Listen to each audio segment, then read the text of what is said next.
إن الحمد لله نحمده ونستعينه ونستغفره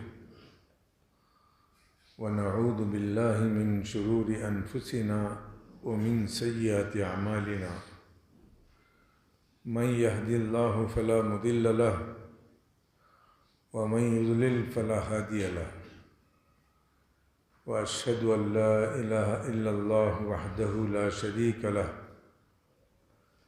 وأشهد أن محمدًا عبده ورسوله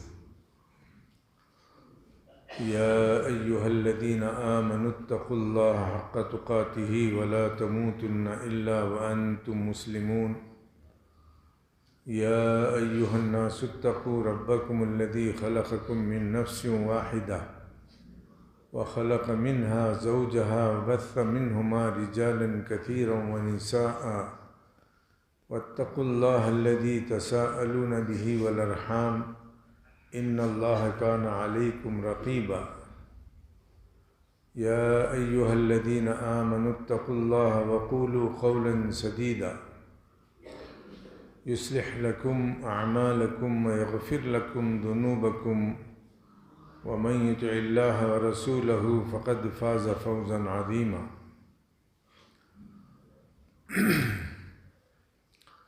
أما بعد فإن خير الحديث كتاب الله وخير الهدي هدي محمد صلى الله عليه وسلم وشر الأمور محدثاتها وكل محدثة بدعة وكل بدعة ضلالة الضلالة في النار أعوذ بالله السميع العليم من الشيطان الرجيم من همزه ونفخه ونفثه إن أول بيت وضع للناس للذي ببكة مباركا وهدى للعالمين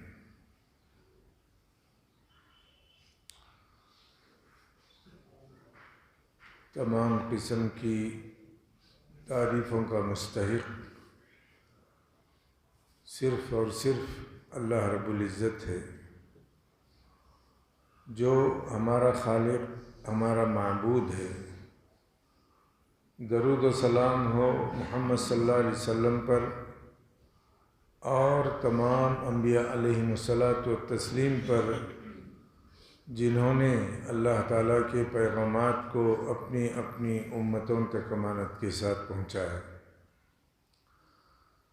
اس مختصر سی تمہید کے بعد میں نے گزشتہ جمعے رسول اللہ صلی اللہ علیہ وسلم کی فکر مندی ہمارے تعلق سے اور کائنات کے تعلق سے کیا تھی اس کا ذکر کیا ہے، اور اس تعلق سے جو آیت اللہ تعالیٰ نے بیان کی ہے اس کا بھی میں نے ذکر کر دیا ہے۔ اب دیکھو، یہ مکہ جو دنیا کا سنٹر ہے،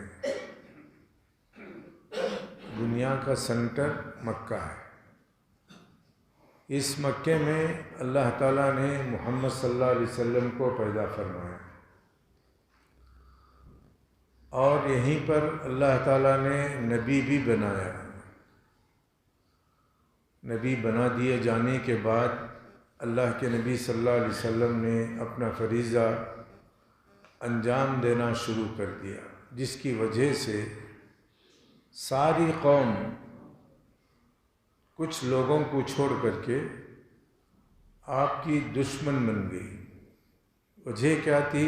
وہ بتوں کی پوجا کرتے تھے، اور اللہ کے نبی صلی اللہ علیہ وسلم اللہ تعالیٰ کی پوجا کرنے کی دعوت دیا کرتے تھے، جو کسی بھی حالت میں ان کو پسند نہیں تھی۔ اب یہ مسئلہ پیدا ہوتا ہے کہ یہ شیطان، کافر، ملحد، زندیق، بے عقل کہتے ہیں کہ کعبۃ اللہ ہمارا مہادیو کا مندر ہے۔ کیسے بھی ہو گیا؟ وہ کہتے ہیں کہ اس میں 360 بت رکھے ہوئے تھے، لیکن اس کی تاریخ اللہ تعالیٰ بیان کرتا ہے کہ پہلا گھر جو اللہ تعالیٰ کا بنیاد رکھا گیا توحید کی بنیاد پر اور اللہ تعالیٰ کی عبادت کرنے کے لیے بنایا گیا ہے، تو اس کی تاریخ قرآن میں ملتی ہے اور ان کی تاریخ قرآن میں نہیں ملتی۔ اور آگے بڑھتے جائیے، آپ کو معلوم ہو جائے گا کہ بتوں کی پوجا کرنے والے، ان کے پاس نہ پہلے سے کوئی دلیل ہے، نہ بعد میں کوئی دلیل تھی، نہ اب بھی کوئی ان کے پاس دلیل ہے۔ کعبۃ اللہ کے بارے میں نے آپ کو بعض مرتبہ نشاندہی کی ہے، جس طریقے سے اس کے سرپرست آتے تھے اس کو کھلونا بناتے تھے۔ کعبۃ اللہ کو جو توحید پرست تھے وہ توحید کو قائم کرتے تھے، جو بت پرست تھے وہ بتوں کی پوجا کرتے تھے۔ اس کے بعد کا زمانہ دیکھو، ہمارے اختلاف کی وجہ سے 4 فرقے مشہور ہو گئے، تو کعبۃ اللہ کے اندر 4 قسم کی نمازیں ہوا کرتی تھیں۔ تو بولنے کا مقصد یہ ہے کہ حکمران جس طریقے سے آتے تھے ویسے ہی اس کی حالت بدلتی تھی۔ اس کو دلیل بنا لینا آج بھی یہ مقلدین کا ہمارے اوپر حملہ ہے کہ ہم لوگ وہاں کے عمل کو مانتے نہیں ہیں۔ ماننے والے یہ لوگ نہیں ہیں، لیکن ہم کو کہتے ہیں کہ مانتے نہیں ہیں۔ کیا بات ہے بھائی؟ وہاں 20 رکعت نماز پڑھی جاتی ہے، یہ لوگ نہیں پڑھتے۔ ارے ہم کو قرآن میں بتا، حدیث میں بتا، کعبے میں وہ کیا اگریمنٹ چلا تھا ترکیوں کے درمیان، سعودیوں کے درمیان، اللہ جانتا ہے۔ وہ اگریمنٹ کے مطابق وہاں پر نماز پڑھائی جاتی ہے، لیکن ان کے اصول کو توڑنے کے لیے 2 امام نماز پڑھاتے ہیں، ایک 10 رکعت پڑھاتا ہے اور ایک 10 رکعت پڑھاتا ہے۔ تمہارے ہاں 20 رکعت پڑھانے والا اکیلا امام ہے، وہاں پر تہجد کی اذان دی جاتی ہے اور تمہارے ہاں تہجد کی اذان نہیں دی جاتی۔ وہاں آمین حرم گونج جاتے ہیں اور یہاں پر کوئی آواز نہیں آتی۔ تو اس طریقے سے تقابلی مطالعہ کریں گے تو کہنے والے خود بے دلیل ہیں۔ ہمارا ایمان ہے کہ اللہ تعالیٰ قرآن مجید میں فرما دیا، سب سے پہلے جو گھر بنایا گیا، رکھا گیا، وہ اللہ تعالیٰ کی توحید کو قائم کرنے کے لیے ہے، اور اس کی تاریخ معلوم ہو جاتی ہے قرآن سے کہ قرآن بتاتا ہے کہ کعبۃ اللہ بت پرستی کے لیے نہیں بنایا گیا، صرف اور صرف اللہ تعالیٰ کی توحید کو قائم کرنے کے لیے۔ ذرا معمار حرم ابراہیم علیہ السلام اور اسماعیل علیہ السلام کی طرف جائیں گے تو یہ معمار حرم کون تھے؟ یہ وہ لوگ تھے جنہوں نے اپنے ہاتھوں سے بتوں کو توڑ کر کے، ان کو ذلیل کر کے، مکے کی طرف آ کر کے کعبے کی تعمیر کی۔ تو اللہ تعالیٰ یہ شرف ابراہیم علیہ السلام کو جو بخشا، کس لیے بخشا؟ کہ انہوں نے اپنی قوم کے اندر بت پرستی کو مٹانے کی کوشش کی اور بے عقل انسانوں کو عقل دینے کی کوشش کی، مگر وہ بے عقل رہے۔ اب بتاؤ کہ ابراہیم علیہ السلام کے زمانے میں کون سا بت تھا؟ وہاں کوئی بت نہیں تھا۔ دنیا کی ساری آبادی آتی تھی، حرم کا طواف کر کے چلی جاتی تھی، حج کا سیزن آتا تھا، حج کر کے چلے جاتے تھے۔ سب سے بڑا بدبخت وہ ہے جو عرب کے سرزمین کے اندر بتوں کو لے کر کے آیا، اس کا نام عمر بن لحی۔ کون ہے وہ بدبخت جس کا نام عمر بن لحی ہے؟ وہ بت لے کر کے آیا، کہاں سے لے کر آیا؟ یمن سے لے کر آیا، لا کر کے لوگوں کو اس کی پوجا کی دعوت دی۔ اب جتنے لوگ بتوں کی پوجا کرتے تھے، اس کی تاریخ اگر ہم لوگ جاننا چاہیں گے تو نوح علیہ السلام کے زمانے میں نوح علیہ السلام کو اللہ تعالیٰ نے کب بھیجا؟ اس وقت بھیجا جب کہ ان کی قوم اپنے بڑے بڑے بزرگوں کو اور پیروں کو اللہ کے برابر سمجھتی تھی۔ شروع میں ان کو یاد کرنے کے لیے ان کی تصویریں بنا کر کے روزانہ دیکھا کرتے تھے۔ شیطان مردود انسان کی شکل میں آ کر کے ان کی آنے والی نسل سے کہا کہ دیکھو تمہارے بڑے لوگ ان کو کیوں یاد کرتے تھے، ان کو دیکھ کر کے یاد ہی نہیں کرتے تھے بلکہ ان سے مانگا کرتے تھے۔ قوم کو کنورٹ کر دیا، کس کی طرف سے؟ یادگار کو بھیک مانگنا، مرادیں مانگنا، اللہ کے برابر سمجھنا، اس طریقے سے شیطان نے ان کو بہکا دیا۔ اب ان کے مجسمے تیار ہو گئے، تب بھی وہ شرک نہیں کرتے تھے، مجسموں کو دیکھ کر کے ان کو یاد کیا کرتے تھے کہ یہ ہمارے بڑے بزرگان دین ہیں اور انہوں نے بہت خدمت کی ہے اور یہ بہت اچھے لوگ تھے، چلو ان کو یاد کریں گے، ان کی طرح ہماری زندگی گزاریں گے۔ اب اس کے بعد آہستہ آہستہ نسل آنے لگی تو اس نسل کے اندر رخنا ڈال کر کے ان کو اس کی پوجا کی طرف لگا دیا۔ قرآن حکیم پڑھو، قرآن حکیم میں اللہ تعالیٰ نے اس کا ذکر کیا ہے۔ وَقَالُوا لَا تَذَرُنَّ آلِهَتَكُمْ وَدًّا وَلَا سُوَاعًا وَلَا يَغُوثَ وَيَعُوقَ وَنَسْرًا۔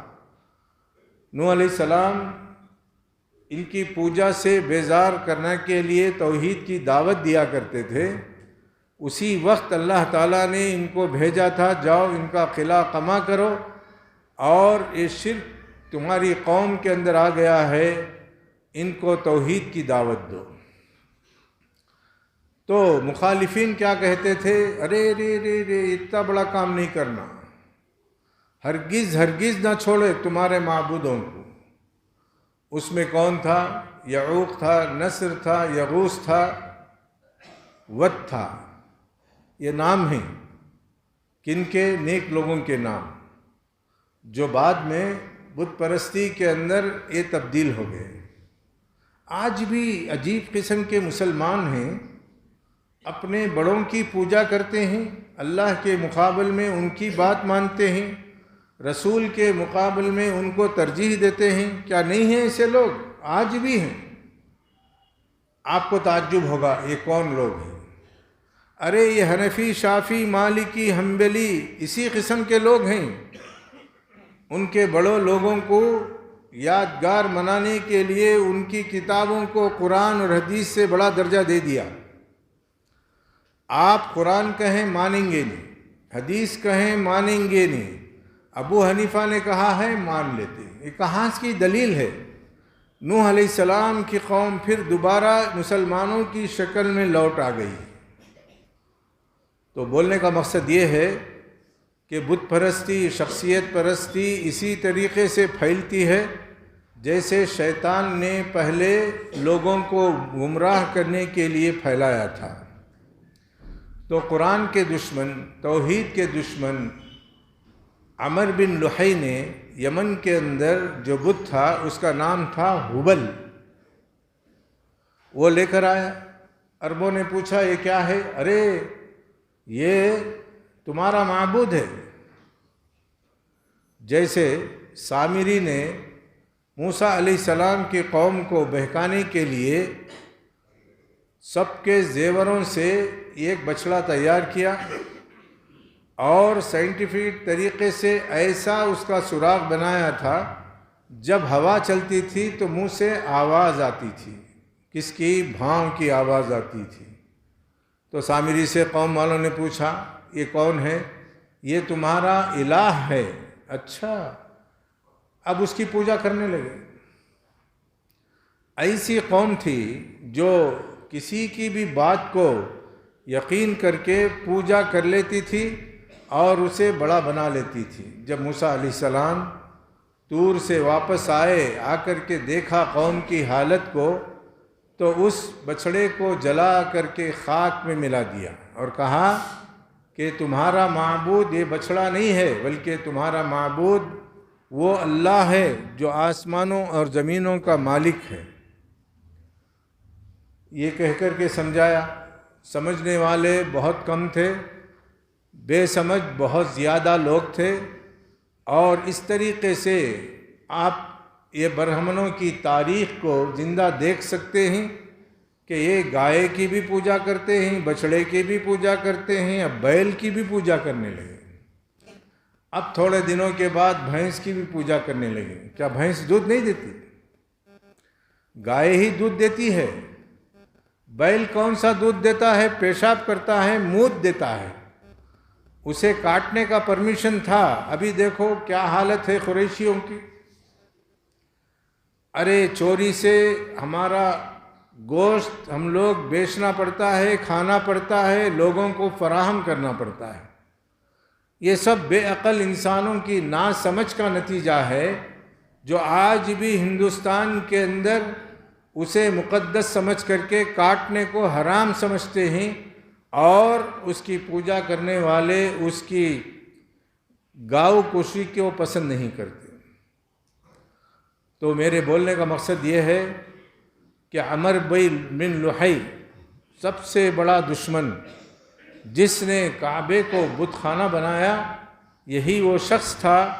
اس کے بعد ایک ایک بت لا کر کے رکھتے گئے۔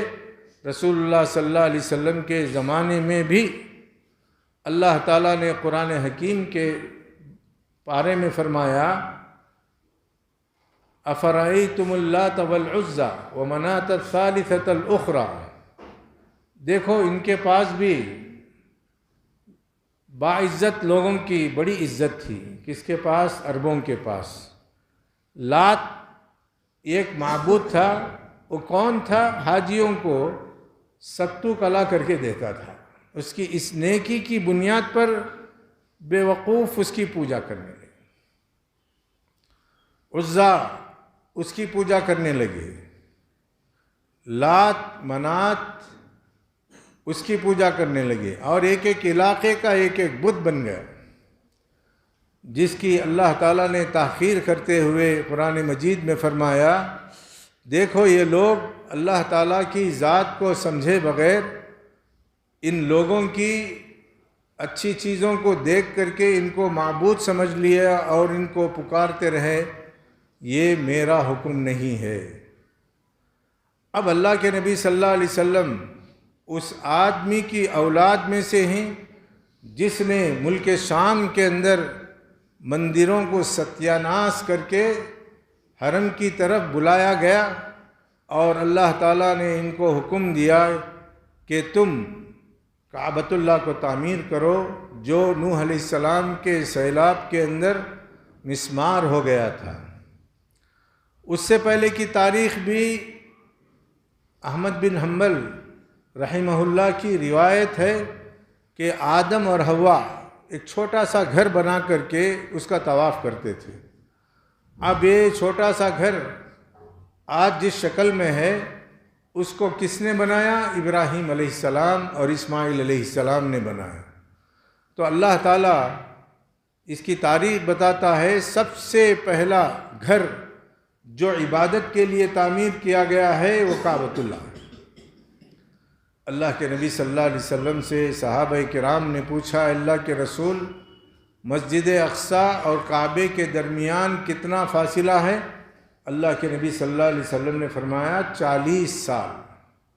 40 سال پرانا خانہ کعبہ ہے، اور 40 سال کے بعد مسجد اقصیٰ کی بنیاد رکھی گئی، جس کو سلیمان علیہ السلام نے بنایا اور کام جنوں سے لیا۔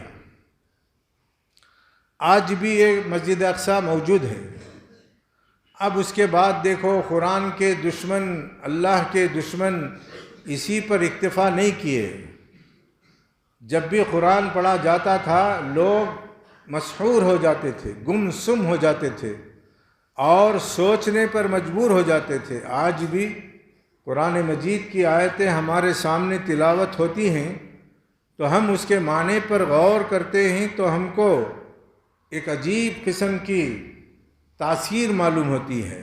وہ تاثیر معنی کے بغیر پڑھنے والوں کو نہیں ہوتی۔ بس جو معنی جانتا ہے وہ روتا بھی ہے، ہنستا بھی ہے اور نعمتوں کو یاد کرتا ہے اور جہنم کے عذاب سے اپنے آپ کو بچانے کی کوشش کرتا ہے۔ کیوں؟ اللہ تعالیٰ کیا فرمان بالکل سچا ہے۔ اگر اس حیثیت سے آپ قرآن مجید کو جاننے کی کوشش کریں گے تو آپ کا فائدہ دنیا کے اندر بھی ہو جائے گا اور آپ کی آخرت دنیا میں بن جائے گی۔ یہ چھوڑ کر کے ہم مسلمان بیکار کاموں کے اندر، غیبتوں کے اندر، چغلیوں کے اندر، بیکار کی باتوں کے اندر، فلمی اسٹوریوں کے اندر اور دوسروں کی شکایتوں کے اندر اپنی زندگی کو کھپا رہے ہیں اور ضائع کر رہے ہیں۔ ایسے لوگوں کو کیا ملے گا؟ کچھ بھی نہیں ملے گا۔ نہ دنیا صحیح ملے گی، نہ آخرت صحیح ملے گی۔ تو بہرحال قرآن کا دشمن سب سے بڑا کون تھا معلوم؟ نضر بن حارث۔ نام دیکھو کتنے پیارے ہیں، آپ سے بھی پیارے ہیں، ہمارے سے بھی پیارے ہیں۔ پہلے کا نام عمر بن لحی، دوسرے کا نام نضر بن حارث۔ اس نے دیکھا اللہ کے نبی صلی اللہ علیہ وسلم جب قرآن پڑھتے ہیں تو ہمارے سردار سب متاثر ہو جاتے ہیں اور بقیہ لوگ جو عام ہوتے ہیں وہ اسلام ہی لا لیتے ہیں۔ کیا کیا جائے؟ ملک فارس کو آیا، کس علاقے میں آیا مجھے یاد نہیں ہے۔ آنے کے بعد وہاں پر ایک گانے والی، ناچنے والی تھی، اس کو خرید کر کے مکہ لے آیا۔ لا کر کے لوگوں سے کہا، ارے تم قرآن کہاں سنتے ہو؟ چھوڑو اسے، کم از کم اس کا گانا سن کر کے دیکھو۔ آج مسلمان بھی وہی کام کر رہا ہے۔ آج مسلمان بھی وہی کام کر رہا ہے۔ گھر کے اندر قرآن مجید کی تلاوت کو پسند نہیں کرتا، مگر لوگوں کے گانوں کو سنتا ہے، غزلوں کو سنتا ہے، نظموں کو سنتا ہے، پتہ نہیں اپنے اپنے ذوق کے مطابق جو بھی سریلی آواز میں کچھ سنائی دیتا ہے تو اس کے پیچھے پڑ جاتا ہے۔ اس کی طرف میلان رکھنے والا کون تھا؟ نضر بن حارث۔ یہ ایک مغنیہ لے کر کے فارس کی سرزمین سے آیا اور مکے کے اندر کہا، یا ایھا الذین کفروا لا تسمعوا لهذا القرآن والغوا فیہ لعلکم تغلبون۔ دیکھا، قرآن مجید کو سنو مت، سنو گے تو تم مغلوب ہو جاؤ گے۔ یہ گانے سنو اور اس کے اندر الجھے رہو۔ یہ دوسرا دشمن تھا، کس کا؟ اسلام کا۔ پہلا دشمن عمر بن لحی، جو بتوں کی پوجا کو عام کرنے کی کوشش کی، اور دوسرا دشمن قرآن کا نضر بن حارث، جس نے بڑی محنتوں کے ساتھ ایک مغنیہ کو لا کر کے مکے کے باشندوں کو اس کی آواز سننے پر مجبور کیا۔ دیکھا، ہمارے پاس تاریخ ہے، مگر جو مہادیو کا مندر مانتے ہیں ان کے پاس کوئی تاریخ نہیں۔ ارے تمہارے مہادیو کے مندر کو ابراہیم علیہ السلام نے مسمار کر دیا، ٹکڑے ٹکڑے کر دیا، اٹھاؤ قرآن پڑھو۔ فجعلہم جزازا الا کبیرہم، وہ سب چھوٹے چھوٹے جتنے بت تھے سب کے ٹکڑے ٹکڑے کر دیے، اور جو بڑا بت تھا اس کے گلے میں وہ ہتھیار ڈال دیا جس سے انہوں نے توڑا تھا، جس کو کلہاڑی کہتے ہیں۔ اٹھاؤ پڑھو، آپ بھی ابراہیم بننا، آپ بھی محمد صلی اللہ علیہ وسلم کے نقش قدم پر چلنا۔ جب تک اسلام کا غلبہ نہیں ہوا، یہ بت کعبۃ اللہ کے اندر صحیح سالم تھے۔ جب 8 ہجری کے اندر اللہ کے نبی صلی اللہ علیہ وسلم نے مکے کو فتح کیا۔ فتح ہو جانے کے بعد پہلا حکم یہ نافذ کیا کہ آئندہ سال کوئی مشرک اس گھر کا طواف نہیں کر سکتا۔ مکے کے اندر اس کا داخلہ حرام ہے اور آج تک حرام ہے۔ جو بھی کفر کی حالت میں جرأت کرے گا اس کی گردن مار دی جائے گی۔ تو یہ اعلان اللہ کے نبی صلی اللہ علیہ وسلم نے سن 8 ہجری میں جاری کیا اور آج تک کے حکم باقی ہیں۔ پھر اس کے بعد دوسرا حکم اللہ کے نبی صلی اللہ علیہ وسلم کعبۃ اللہ کے اندر گئے، یہ کہ ایک بت کو لاٹھی کے ذریعے کھینچتے تھے، گراتے جاتے تھے۔ تمہارا ستیاناش ہو، اللہ تعالیٰ تم کو ذلیل کیا اور اسلام کو فتح دیا، یہ کہہ کر کے سب کو خالی کرا دیا خانہ کعبہ سے۔ اب یہ لوگ بولتے ہیں کہ یہ مہادیو کا مندر ہے۔ کہاں ہے مندر؟ پہلے بھی اللہ تعالیٰ کی عبادت کے لیے تعمیر کیا گیا تھا، بعد میں بھی اللہ تعالیٰ کی عبادت ہی کے لیے اللہ کے نبی صلی اللہ علیہ وسلم کو حکم دیا کہ اللہ تعالیٰ ان کو سب نکال باہر کرنے کی تم کو اجازت دے رہا ہے۔ اس گندگی کو مہادیو کا مندر کہنا، جبکہ اسے اللہ تعالیٰ نے نجس بتایا اور اس کی پوجا کرنے والوں کو بھی قرآن حکیم کے اندر فرمایا انما المشرکون نجس، یہ بتوں کی پوجا کرنے والے گندے ہیں۔ فلا یقرب المسجد الحرام بعد عامہم ھذا، اس سال کے بعد پھر کسی کو جرأت نہیں کرنا چاہیے اس گھر کے طواف کرنے کی اور اس کے اندر داخل ہونے کی۔ یہ کہہ کر کے اللہ تعالیٰ نے آیت نازل فرمائی اور اللہ کے نبی صلی اللہ علیہ وسلم نے حکم کی تعمیل کرتے ہوئے تمام صحابہ کرام کو سنا دیا کہ تم لوگ اس قانون کو جاری کرو اور اس پر عمل کرو، اور آج تک اس پر عمل کیا جاتا ہے۔ ایک مرتبہ جامع اسلامیہ کے پاس جو پانی رکتا ہے، بارشیں اتنی تیز ہوئیں کہ پانی کافی جمع ہو گیا۔ جامع کے بچے جا کر کے غسل کرنے گئے، ڈوب کر کے مر گئے۔ اب ان کو نکالنے کا جب مسئلہ تھا تو مسئلہ یہی تھا کہ کسی مسلمان کو لایا جائے، کسی کافر کو نہ لایا جائے۔ اضطراری حالت میں علماء نے فتویٰ دیا اگر مسلمان نہیں نکال سکتا تو غیروں کو بلانے کی اجازت ہے۔